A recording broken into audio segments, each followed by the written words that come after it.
मोरी धनिया हो काहे रुसल बाड़ू चला खेतवा में का घुसल बाड़ू का दुलही कहे तवा दा कहरा कि हमसे कतानी करई बात बनारस घुमई बाराजरी करई बात बनारस घुमई बाराजरी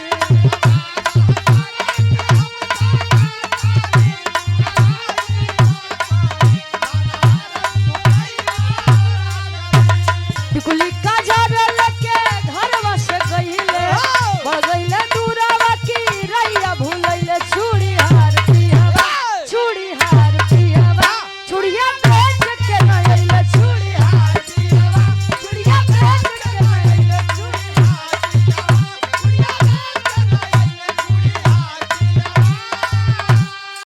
ठीक से आराम से क्या बात है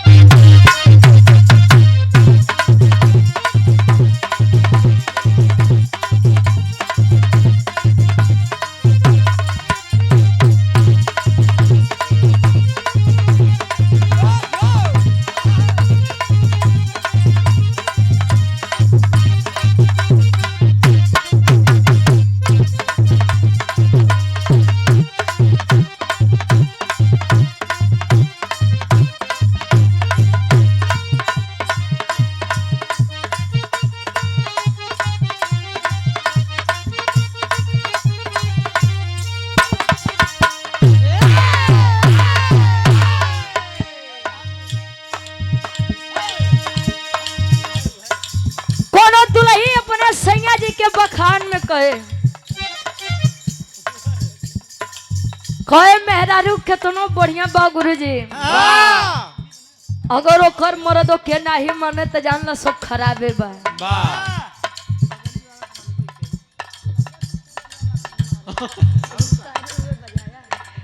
पहले के समय में चूड़ी बेचे वाला गुरुजी घरे घरे आवे एक बार चूड़ी पहना दे तो दोबारा झले उ नहीं आवे तो वह चूड़ी टिकी रहा है जब सही दुकानी वाला सिस्टम में आ गया रेडीमेड वाला है 2 6 2 8 2 5 हाँ हमको लगत बा तू बेचबो परत हम पहले यही करते रहे पार्ट टाइम जॉब या तो हर कब कोनो दुलही कहे अपने चूड़ी हार सही बदे कैसे का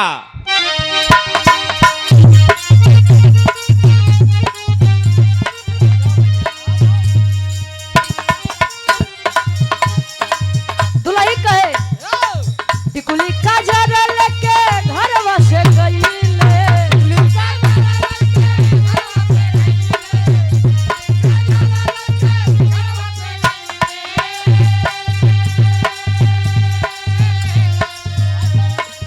बढ़ गइले दूरावा की रैया भूलइले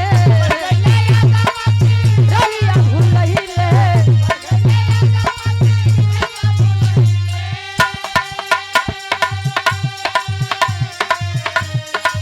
टिकुली का जरल के घरवा से गइले बढ़ गइले दूरावा की रैया भूलइले चूड़ी हार पियावा चूड़िया बेच के न अइले चूड़ी हार पियावा चूड़िया बेच के न अइले चूड़ी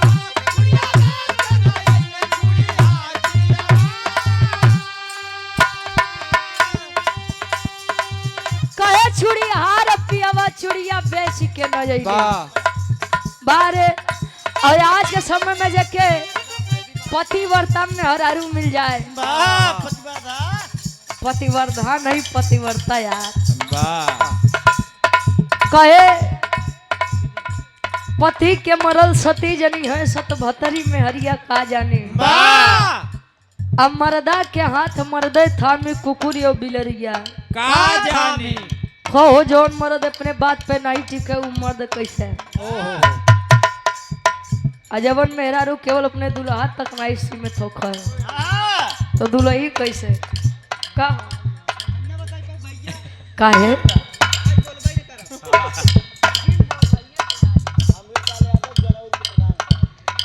आदरणीय सम्मानित गार्जियन जी अमृत लाल यादव जी हमारे प्रधान जी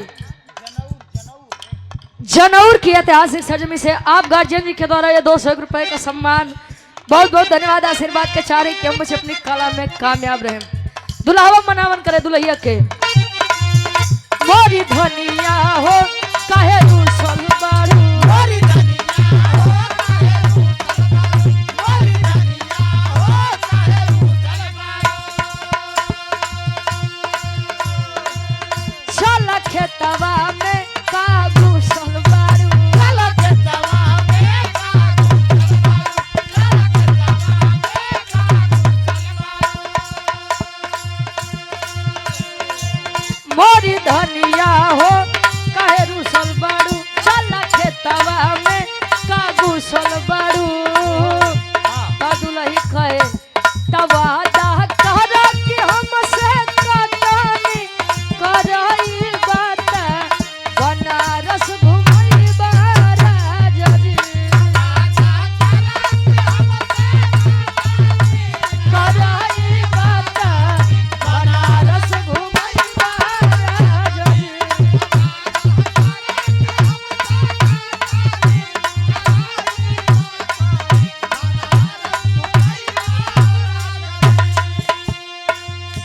जलेबिया गरम गरम कचौड़ी खियाई बात, लस्सी पियई बाराजरी।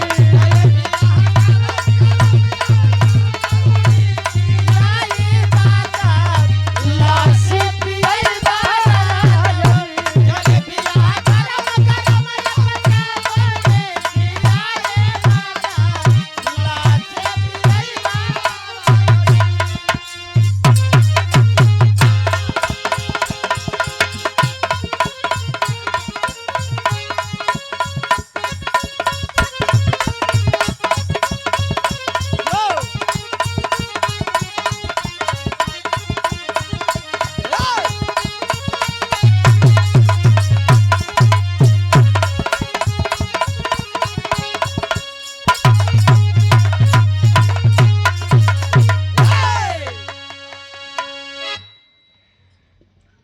धुन तर्ज भक्ति भाव भोजन हो गया गुरुजी। वाह शादी तो मान ला 28-29 अप्रैल रहे। वाह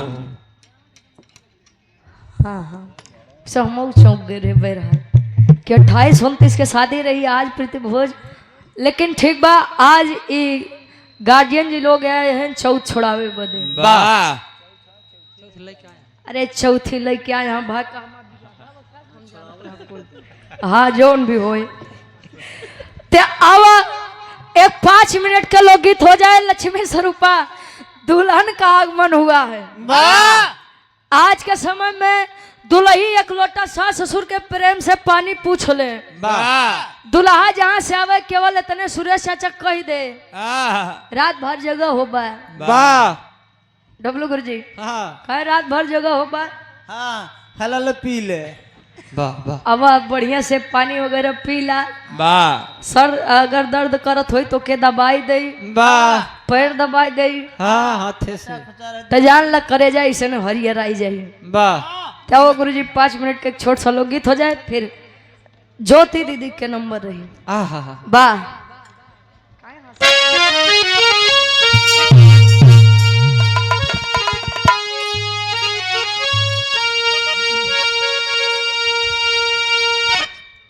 कोनो दुल्ही फरमाइश करे अपने सैया जी से।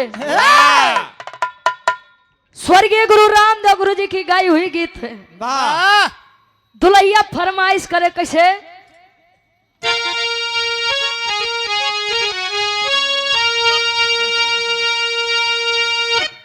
अरे तो झूलनी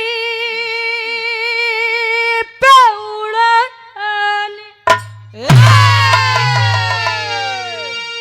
अरे तो झूलनी पे उड़नी आई जहाजिया उड़ा दो, आई जहाजिया उड़ा दो हमार पाई से बड़ा जहीरा जला दो हमार पाई से।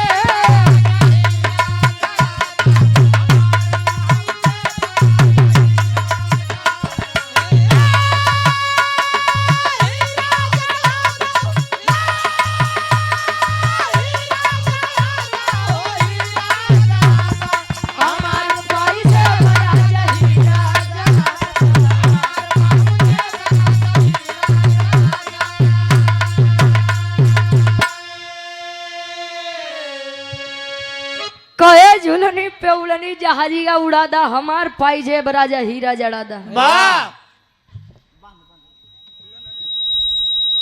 विवाह का एक ऐसा पवित्र बंधन होता है जब इंसान, पहले के लोग कहा कि अब शादी हो जाए तो जहां ला 7 जन्म तक का रिश्ता बंधत बा। एक जन्म भी निभावे साथे 7 जन्म बदे परेशानो रहा। आज वाले तो केवल आज भर के जन्म निभा ले, तो बाद में गुरुजी पिछला जे जन्म मिले उम्र निभा ले, तो बहुत बड़ी बात बा। अते आदमी तलाक ऐसा मांगते हैं जैसे वो तलाक नहीं शुभ तलाक मांगते हैं। दुल्ही कहे हमारे पापा 5 लाख नगद दिए रहे, बियाहे में 10 लाख खर्चा भर रहा, टोटल 15 लाख हमके दे दो, करे बाद जहाँ ताम मन कहे जा, कोनो दिक्कत नहीं बा। जाम हमारे कवि जी लिखा तो अंतर से बढ़िया फर्ज बा।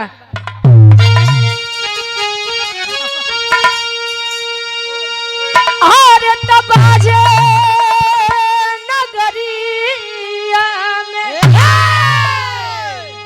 अरे बाजे नगरिया में खुश के बधाई, देहली माता तीनों मुँह के दिखाई, देहली माता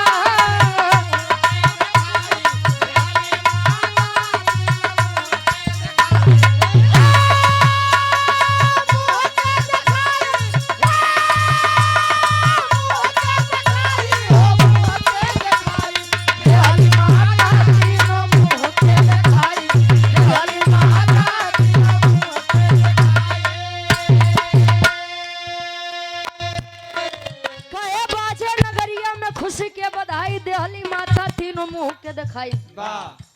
सोचिए जहां पर एक दुल्हने आती है, लोग एक बच्चे का, एक बेटे की शादी करके दुल्हन अपने घर लेके आते हैं, तो इतनी खुशी होती है।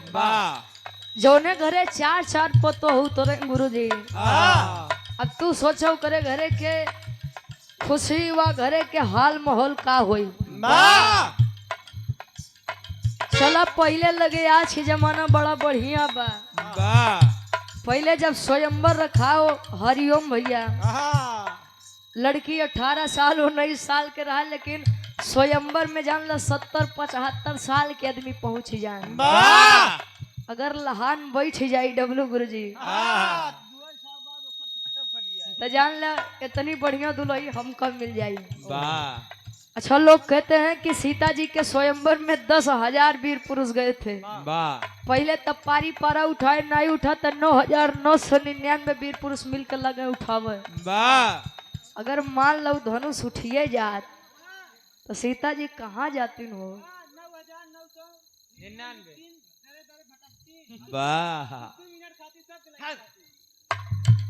से शादी किया तो नहीं बाबा, लेकिन जानकारी तो का बड़ी बढ़िया बा।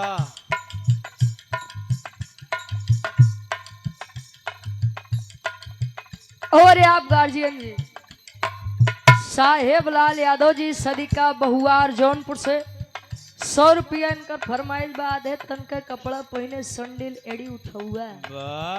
अच्छा आइल कलयुग के जमानवा। 100 रुपया बहुत बहुत धन्यवाद। आशीर्वाद के चारे के बच्चे अपनी कला में कामयाब रहे। सीता जी जब आई अयोध्या नगरी में जनकपुर से, माई कौशल्या जी जाई के कहे कि बिटिया दुल्ही सेवा करी तब जब तू अपने पतोहू के बिटिया मनमू तब। लोग कहा क्या कह दे कि हम अपने पतोहू का बिटिया की नहीं मानी थी, लेकिन होइबे नहीं कैसे कर। बिटिया 9 बजे सोई के उठे क्यों नहीं बोली, लेकिन अगर जो दिन दुल्ही 7 बजे सोई के उठी जाए गुरुजी, तो जान ला आधा घर तो लोग ऐसे ने सर पे उठाई ली हो। बिटिया के तबीयत अगर हफ्ता भर खराब बा तो के क्यों नहीं बोली, लेकिन अगर पतोहू के तबीयत केवल 2 दिन खराब हो जाए, एकर तो रोज के ये नाटक बा। अंतरक के पहले अंताल में कवि जी लिखे, माई कौशल्या जी जाए के सीता जी से कहे का कहे,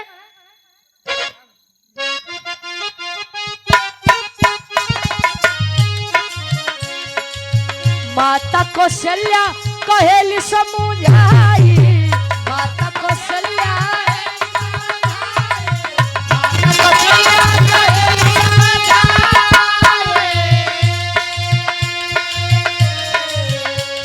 राम मोर अनमोल रतन मोह देखाई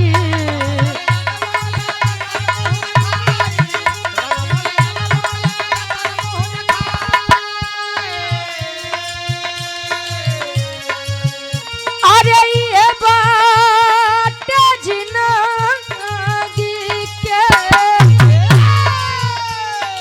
ये बात जिंदगी के गाड़ी कमाई दे हली माता तीनों मोह के देखाई हली माता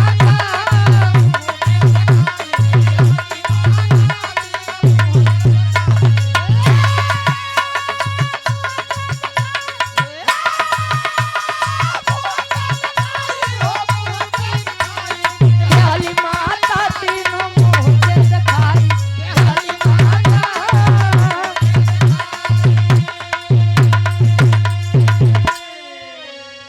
कहे माता कौशल्या कहेली समझाई आराम मोर अनमोल रतन ला मुँह दिखाई कौशल्या जी गई सीता जी से बोली कि बेटा मेरी जिंदगी में अगर मैंने कुछ कमाया है तो मैंने अपने पुत्र राम को कमाया है। पहले के समय में अगर मेहरारून के लड़का नहीं होके तो आदमी उसी राह बेराई ले कि सुबेरे सुबेरे अगर एक मुंह देख ले तो जान ले पानी नहीं मिली यहाँ पर झनिक मुँह देखा पाप बा लड़का नहीं होत बा तो कुल दोष केवल और केवल मेहरारून के ऊपर जाए। खैर कम से कम जब से विज्ञान आ गया तब से ढेर चीज बच गया बा गुरुजी। कौशल्या जी बोली कि अगर मैंने कुछ कमाया है तो मैंने केवल और केवल राम को कमाया है। ये रुपया पैसा धन दौलत तो केवल 4 दिन की चांदनी है। हम इनके आपके सौंपते हैं। अच्छा और आप सम्मानित हमारे गार्जियन जी आप अशोक प्रजापति जी इनका कहना है कि हम बहुत बढ़िया गा रहे हैं। बहुत बहुत धन्यवाद गार्जियन जी आप लोगों के प्यार बा दुलार बा सम्मान बा जो यह मंच या प्यारा समाज मिलता है उसके लिए तहे दिल से आप सभी को धन्यवाद है। कहे कि रुपया पैसा धन दौलत के केवल 4 दिन के कमाई बा बाकी हमार कमाई तो हमार बड़ लइका राम बा। अगर करे सुख और दुख में साथे रहबू तो जान ला हमारा जीवन सफल हो जाई। यह होता है एक पत्नी का फर्ज एक पति के लिए। वनवास केवल राम जी को हुआ था लेकिन बाहर पत्नी का धर्म समझकर माता सीता भी चली गई थी। लेकिन ये भैया वनवास के सही सही मतलब तो केवल लक्ष्मण जी और उर्मिला जी समझे रहे हैं। कहो राम जी सीता जी तो साथे रहा रहे। उर्मिला जी बेचारो शादी कई क्या अगले दिन लक्ष्मण जी चल दिए बेचारू वनवास काटे बदे। फिर से हमारे गार्जियन जी आए हो समझा उनसे। हाँ भैया बहुत दर्द वो दर्द केवल तू ही समझते और कुछ समझतो नहीं। दूसरी मुंह दिखाई माई सुमित्रा जी इंद्र जी की पत्नी इंद्राणी जी जिनसे भेंट में पाई थी अपनी मुंह दिखाई पर पाई थी चूड़ामणि।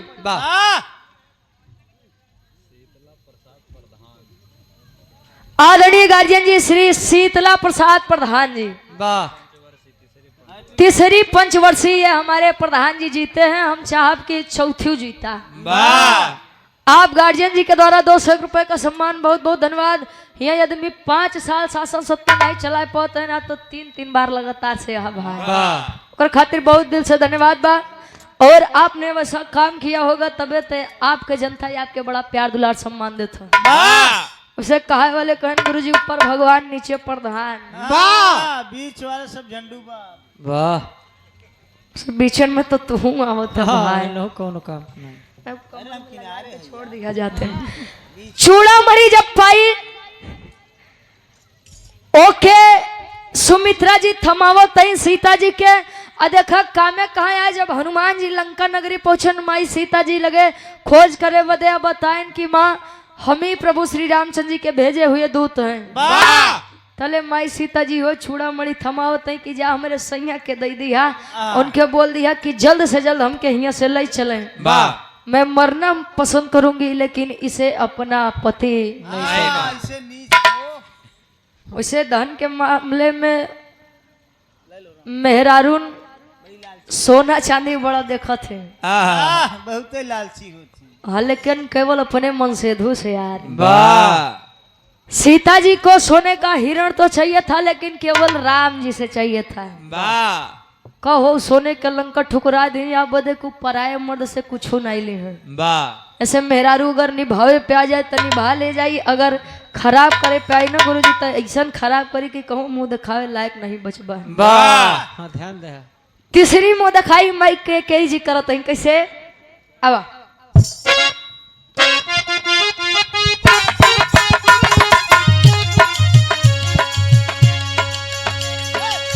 कनक महल दे के माई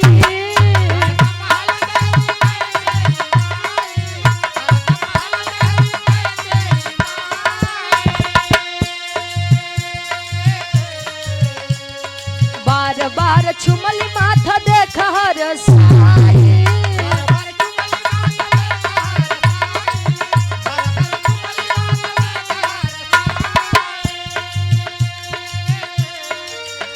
अरे अखिया के पुतरी, अरे अखिया के पुतरी हमें बसमाइल दे होली माता तीनों मुँह दिखाई।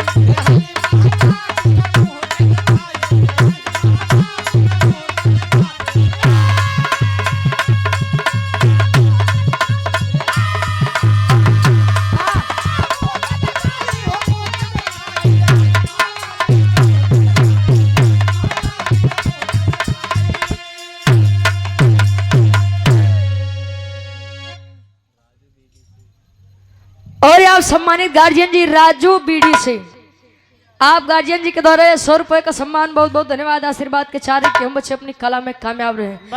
कहे कनक महल दिहली कह के माई तब बार बार चुमली माथ देखा हर साई। अच्छा एक बात बा गुरुजी, जे ज्यादा बढ़िया काम करे के कोशिश करत है आदमी हुई के ज्यादा गरियावत है। लोग बताते हैं कि कैकेयी जी से स्वयं प्रभु श्री रामचंद्र जी ने कहा था कि हमारे लिए वनवास मांग लीजिएगा, नहीं तो जिस लिए मैंने इस संसार में जन्म लिया है वह काम ही अधूरा रह जाएगा, तो मेरे जन्म लेने का क्या मतलब निकलेगा। आदमी उनसे इतना नफरत करें कि अब समझ ल कि उनके नाम से केहू अपने लड़किन के नाम नहीं रखत। का हरिओम भाई हाथिया से ढेर होम करत हाथों जोरत। वाह आज के समय में दुल्ही क्या मुंह दिखाई होत होई त आदमी साड़ी और 200-400 रुपया लेके आए होंगे तो ये सोचिए साड़ी मिले चाहे ना मिले कम से कम हमार 200-400 रुपया वापस तो हो ही जाई। उनके एक लड़की बा एक ठोरे में दे तो हमरे 4 ठे हमरे के में 4 ठे मिले भाई। वाह वाह यारो ये आदमी बड़ा बढ़िया स्वागत देखत है। बेटवा के शादी में न्योते नहीं मिलत बा, तेरा ही बरही में न्योते नहीं मिलत बा, लेकिन बिटिया के शादी में न्योता मिल जात बा भाई। स्वार्थी जमाना बा का करबा। आखिरी भाव बा सब है राज बिंद जी गुजरात से आप लाइव देख रहे हैं। वाह आप गार्जियन जी के द्वारा 151 रुपए का सम्मान बहुत बहुत धन्यवाद। आखिरी भाव बा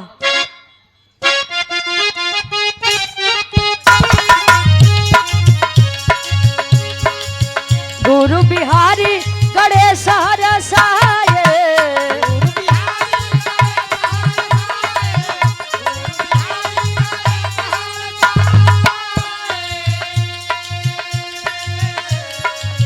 चंद का आधार नभ से फूल बरसाए।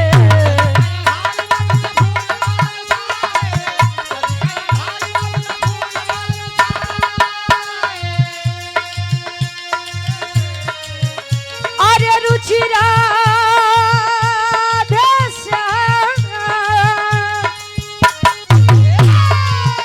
अरे रुचिरा दे श्याम कवि की कविता सोहाई दे हली माता तीनों मुँह के दिखाई।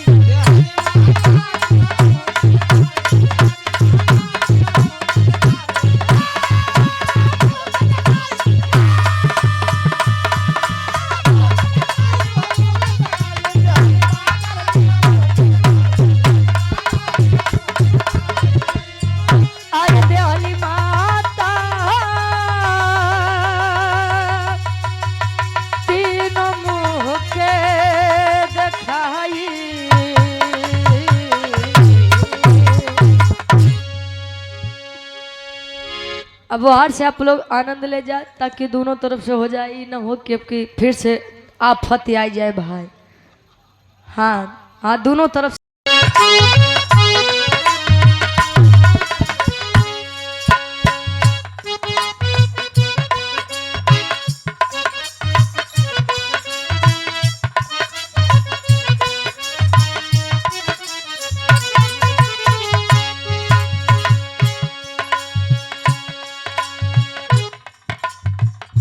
हमारी अटरिया पे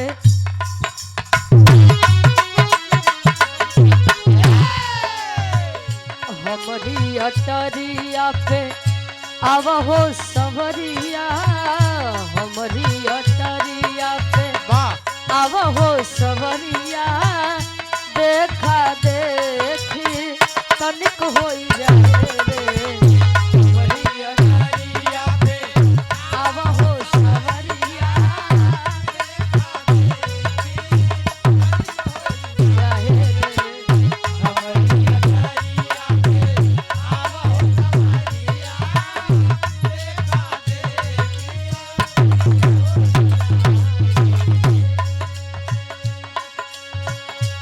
कहे हमारी अटरिया पे आजा रे संवरिया, देखा देखी तनिक हो जाए रे। अरे वाह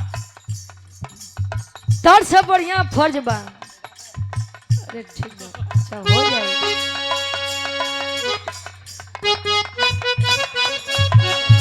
राम कसम तो से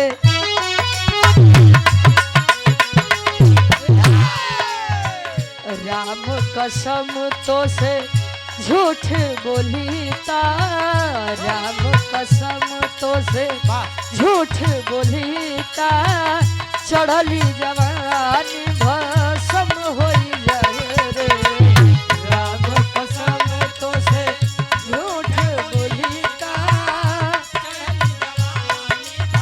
भस्म होई जाए रे, राम झूठ बोली का चढ़ली जवानी भस्म हो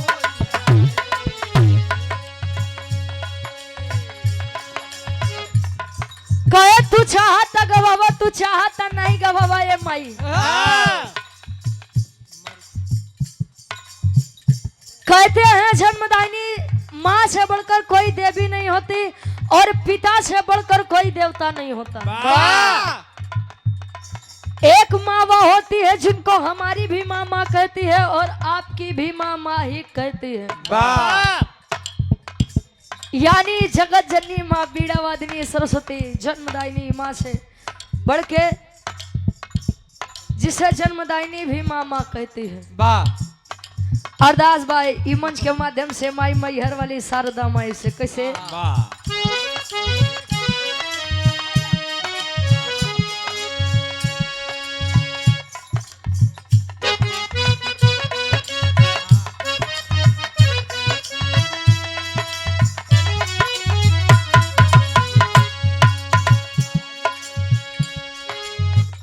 ऐनी दुवरिया पे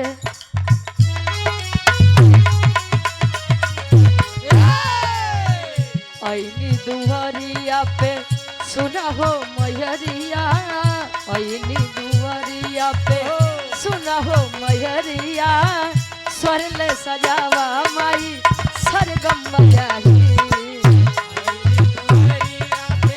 सुना हो मैहरिया सरगम बजाही।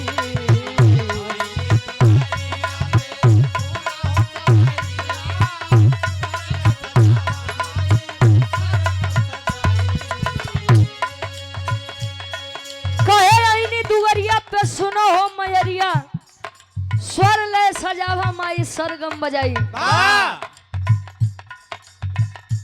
कहे संतों के साये में सतगुरु का ढाबा है, मन मानो तो मथुरा मन मानो तो काबा है। ये मन बड़ा चंचल होता है गुरुजी, जल्दी तो भाव भजन में लागत नहीं लेकिन लग जाए। वाह भाई बेचारू भी आजकल आसाराम जी के बड़ा बरियार भक्त निकलते हैं। वाह अंतरा के पहले अंताल में बिटिया अरदास करे, फरियाद करे कैसे?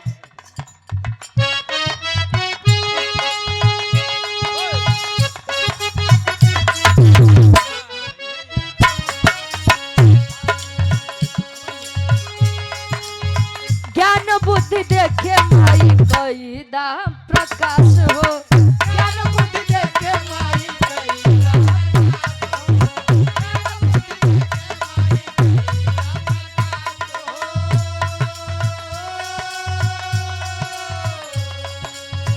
तू ही गवैबू माई पूरा विश्वास हो, तोहरी गवई घुमाई पूरा विश्वास हो, तोहरी गवई घुमाई पूरा विश्वास हो।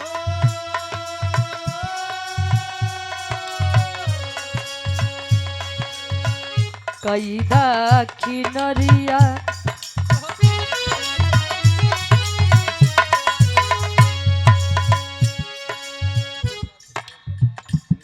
और आप सम्मानित गार्जियन जी श्री अशोक प्रजापति जी, ठेकेदार साहब इसी ग्राम से आप गार्जियन जी के द्वारा 201 रुपए का सम्मान, बहुत बहुत धन्यवाद। आशीर्वाद के चारे कि हम बच्चे अपनी कला में कामयाब रहे।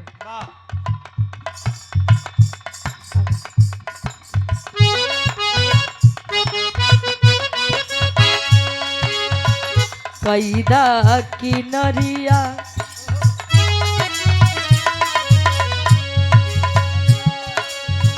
कैदा किनरिया हमारी नवरिया, कैदा किनरिया हमारी नवरिया, बेटी श्रद्धा सुमन चढ़ी कैदा किनारिया हमारी नवारिया, बेटी सादा सुमन जारिया।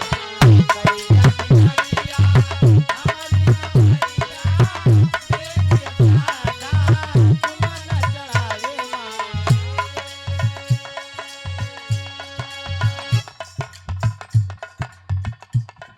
कहा जाता है मन अगर साफ है वाह तो सब कुछ ठीक बा, अगर मने साफ नहीं बा वाह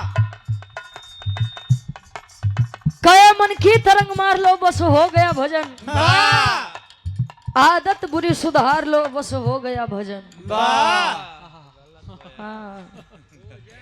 कहे मन चंगा तो कठौती में गंगा, आ नहीं तो 3 घंटा के अंदर जे जगह वो गुरु जी गंगा नहाए वाह प्रयागराज में। आपके मोक्ष मिला जरूर। हाँ मोक्ष मिला तो, लेकिन कहाँ मिला जानत है? बालिक तरे देव वाला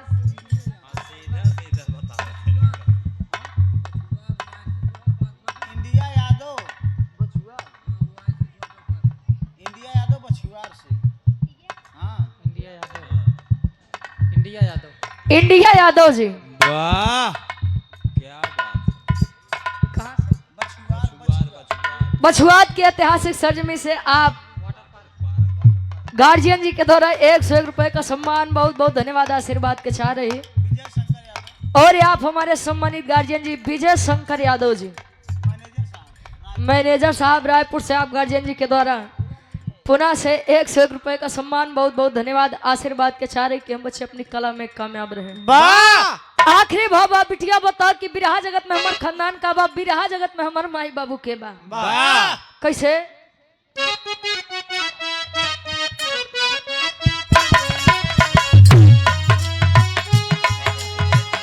गुरुवर बिहारी रामलाल के बनवनु, गुरुवर बिहारी रामलाल के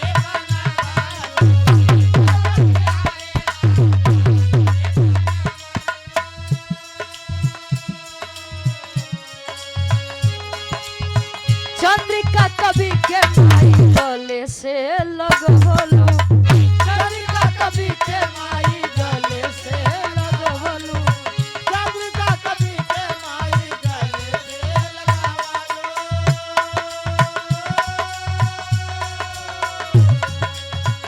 रुचि अनरिया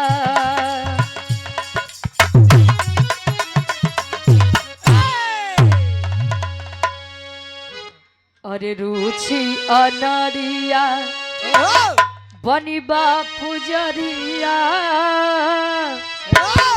अरे रुचि अनरिया बनिबा पुजरिया गीत लिख डाले माई कलम उठाई रुचि अनरिया बनिबा पुजरिया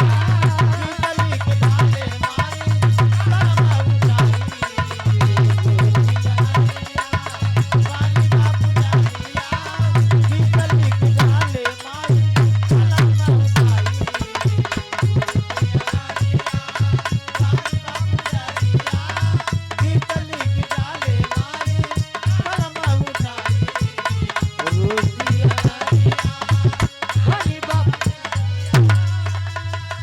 अरे गीत लिख डाले माई कलम उठाई